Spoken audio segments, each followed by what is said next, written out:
Good morning, hockey fans. This is Stephen Heisler with juniorhockey.io, the Victorious Hockey Company, and my co-host is Eric Ballard.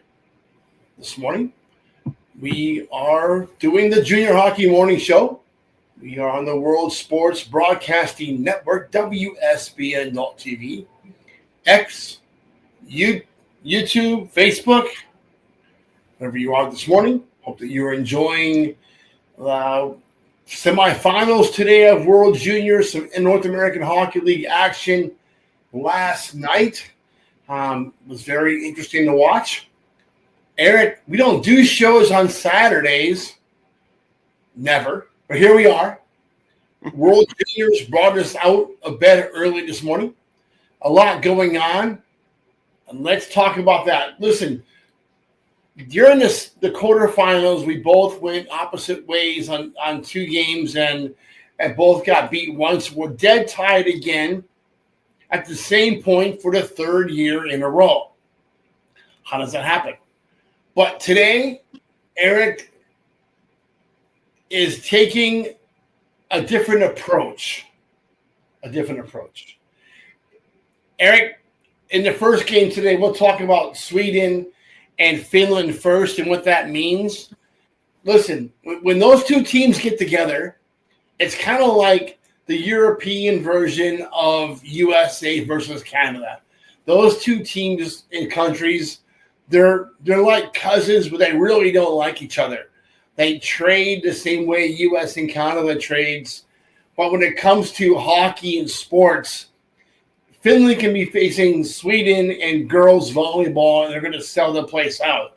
Just a big rivalry, isn't it? Yeah, no question, buddy. I think that it's a border battle, right? Sweden and Finns really is like U.S. and Canada. And when those two teams tangle, it really comes down to player personnel, maybe some puck luck. But no question, Swedes and Finns, you couldn't ask for a better matchup right there. You got two Scandinavian teams. Both have they've both shared the stage and not shared the stage at the top. So the Finns and the Swedes can be a great game. I'm really excited to watch that one today. I often wondered why Norway isn't as powerful as the Swedes and Finns when it comes to hockey in Europe. I guess the Norwegians like to ski a lot, but you would think that hockey would be as popular there as it is in Finland and Sweden, but I regress. So I'm going to pick Sweden in that game. It's hard to pick against them, but I wouldn't be entirely surprised if the Finnish goalie doesn't pull some magic in this game. But I'm sure that if the Swedes can get past that goalie, Rip PN, something like that is his name, he's pretty good. He could steal the show, but I think Swedes have just too much firepower. Yeah, there's no question. Going into the semis here, the Finnish goalie is the number one goalie in the entire World Junior Championship of teams left, and it's interesting because Sweden's got a power play of like 36% right now, which is really good, and the Finns they're down a little bit, but the Finns got a PK of 94%. So, and then the PK along with the good goaltending. It's going to be a really tough run. Again, and it's like U.S. and Canada. All bets are off. You and I could bet 100 different ways, 100 different times. And the data tells you something a little different. But I do agree the Swedes have just a little too much firepower. Their scoring proficiency is only about 13%, where Finns are 9%. But the goaltending, as a former coach at, juniors, nothing screws up a better game plan than a hot goalie. So it's going to be interesting. It'll be a great game, though. It'll be a great game. I expect a one-goal game. I don't expect the Swedes to do anything special. It's going to be a really good matchup. Moving on to the next one, USA versus Czechia. USA has had a really good run with one hiccup during this World Juniors. But the work is far from over. They cannot make the mistake of looking past Czechia in this one. If they do, they'll be done. And it will be an all-European final. Making that mistake could be catastrophic for the Americans. They've really done too much work, have too much talent not to be in the gold medal game. You know what? It's a hockey game. You got to play the game. And on paper, Czechia has no chance, but there's never been a game won on paper. It's always on the ice. It's always when the door closes. It's always between the blue lines. Who's going to come out and play the hardest? Who's going to come out and play without a lot of mistakes? If the Americans can maintain their composure, stay out of the penalty box, and get good goaltending, they got a good shot in this one. But the Czechs are nothing to slouch at, are they? No, and I think the one thing the Czechs they got two of the top scorers in the World Juniors. Their scoring proficiency is at like 19%. Their power play is a little bit less than the U.S., but not by much. U.S. is I think coming in around 33%, and the Czechs are around 28, 29%. But their PK is really good. But the difference, I believe, in the Czech versus U.S. game is penalties. The Czechs have been in the box a ton. And they've actually, I think they're one of the top leaders in penalties. I think they're around 77 penalty minutes.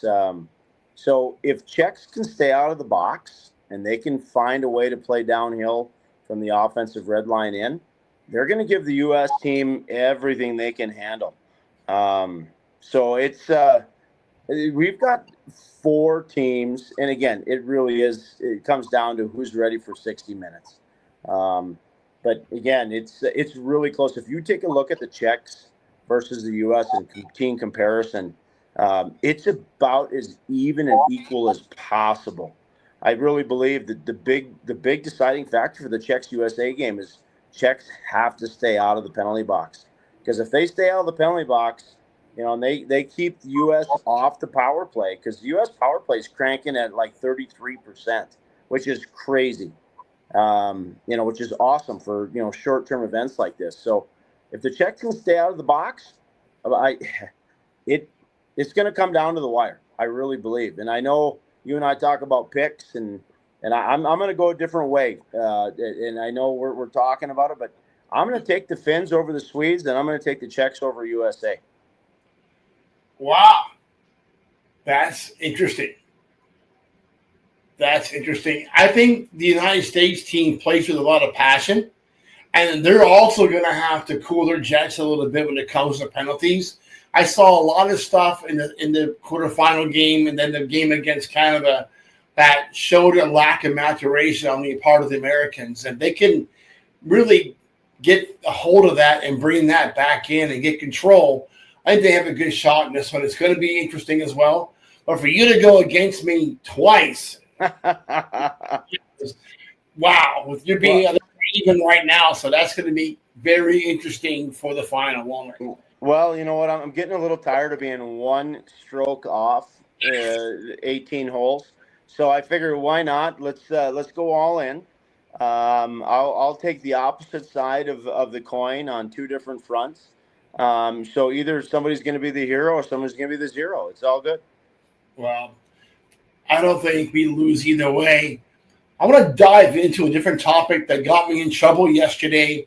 I wrote an article listing all of the complaints and whines and people upset about the Minnesota Mallards. And I kind of went through their whole list of things that are done wrong this year. Eric, I don't know what the record is for the most head coaches in one season for a North American Hockey League team, but it can't be more than what the Mallards have gone through in the first half. I think they're on their 4th coach today. I don't even know who's on the bench last night when they played against Aberdeen. It was nuts. I mean, they got some Bantam coaches from the Forest Lake Bantam program to go be the coaches because they were certified. But it's gotten that bad there, and it doesn't make any sense. And, Eric, we talk about owners getting involved in a league or any level of junior hockey for their kids. And Charles Bailey Jr., whatever his name is, has 2 kids on this roster, one of which shouldn't even be on the roster. One's pretty good. The other one's not even really close. But they both play. They both play every game. The owner gives the coaches the lineup cards. It's insane what's going on in Forest Lake. And it's embarrassing for the league, and it's embarrassing for hockey to have something like this continue to go on. And we're in 2025, and we're still dealing with the same problems that you and I dealt with back in the 90s. Eric, what do we do to get rid of parent owners? Boy, that's a great question, Steve. And you're never going to get rid of parent owners because there's parent owners that have the resources, the financial wherewithal to get involved. And, the bad operators, and I don't know Mr. Bailey at all or whatever his name is for the Minnesota Mallards, but I truly believe there's certain extenuating circumstances that allow ownerships, doesn't matter if it's USHL, North American League, Tier 3, to give their child an opportunity.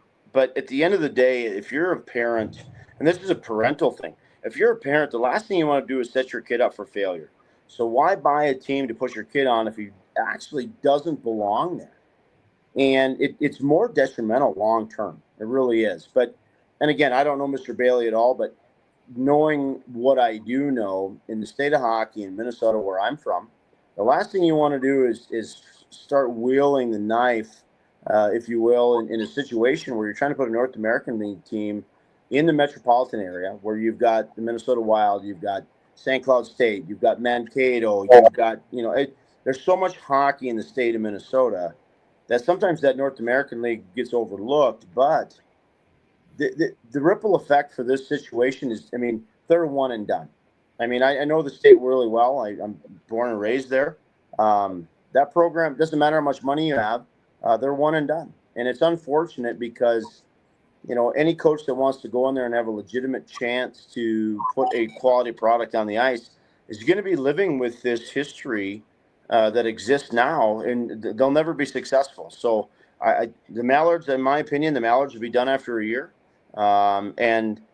It's hard for the North American Hockey League front office to vet that out to a certain extent. But I think that long term, there's a reason why USHL sometimes doesn't have bad operators. That's not the case in a couple situations now, but for the most part, they're pretty clean. But it's unfortunate, and I don't know. That's a great statistical data point that I don't have the slightest clue on. 4 coaches in 1 year. That's a really bad look. So again, I think the Minnesota Mallards are one and done. I think they'll be purchased and relocated before the beginning of next season. I would not be at all surprised to hear they go to Wasilla, Alaska. Something I've been pushing really hard for a couple of years. We thought it was going to be somebody else. There's an ownership group in place for Wasilla that's really trying to get control of something. I think if Frankenfeld will pick up his phone, he can get this done overnight instead of it being right now. I think the new ownership group would step in now and provide some stability for that program the rest of the year. But we got to get Charles Bailey out. It's clear he doesn't know what in the heck he's doing. It's embarrassing to junior hockey. It's definitely embarrassing to the North American Hockey League. And Mr. Bailey, for what? Your kids right now, at best, are going to be NCAA Division III or ACHA D1. For one of your sons, probably ACHA D2. So all the money you're blowing here, probably in the area of $500,000 to $750,000, just pay for their school. Maybe you can buy a building or something at school, and your money can be a better influence there. But right now, you're embarrassing the game. I know you're going to watch this. I know you're going to hate me. You might even sue me. Everybody else does. Nothing new about that. But it's my opinion that you do not know what in the hell you are doing.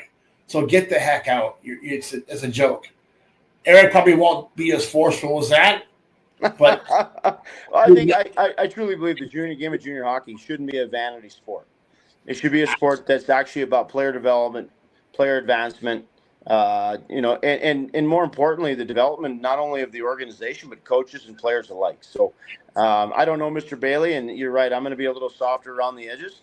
But at the end of the day, part of the reason why you and I still talk, buddy, is because you got a little sharper sides to you when it comes to